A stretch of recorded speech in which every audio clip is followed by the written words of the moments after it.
x square minus 3x minus 10 শেষত কি আছে 10 আছে 10টোক তুমি ভাঙিবা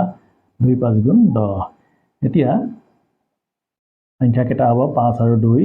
শেষৰটো আগত যি চিন থাকে মাইনাস আছে গতিকে বিয়োগ কৰি তুমি 3 পাব লাগিব মনত ৰাখিবা এটোক ভাঙিবা ভাঙি পেলাই এই চিনটো বিয়োগ আছে যদি বিয়োগ কৰি যোগ আছে যদি যোগ কৰি মাজৰ সংখ্যাটো পাব লাগিব ইয়াত 3 আছে গতিকে মই চাওঁচোন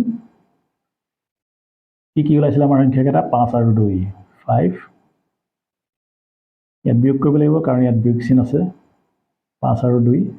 x লাগি আছিলে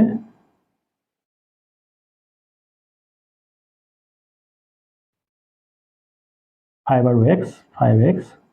minus plus 2 আৰু x twice x এই দুটাত চাবা কমন কি আছে x তো দেখা পাইছা নিশ্চয় x যদি কমন লওঁ x স্কয়াৰ আছিলে x এটা বাহিৰত থাকিলে এটা ভিতৰত থাকিব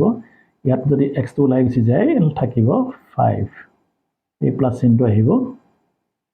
ইয়াত চাবা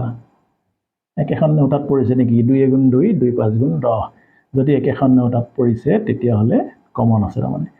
ইয়াত তুমি 2 আৰু x আছিলে x লৈ লিলা গতিকে 2 লৈ লিলা গতিকে x থাকিব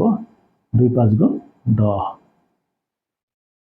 এতিয়া চাবা এই দুটা কিন্তু মিলি থাকিব যদি মিল নাই তেতিয়ালে গম পাবা তোমাৰ অংকটো ভুল হৈছে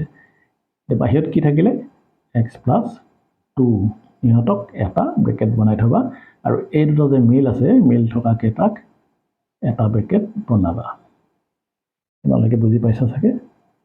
এতিয়া x =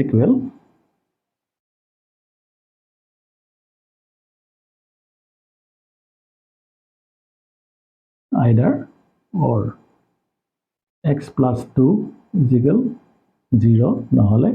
x - 5 = 0 +2 তো মই যদি ইফালে লৈ যাওঁ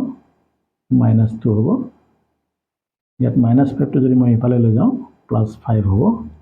তেতিয়া হলে x ৰ মান আমি কি পালো -2 আৰু 5 এটো হ'ব আমাৰ উত্তৰ হয়তো বুজি পালা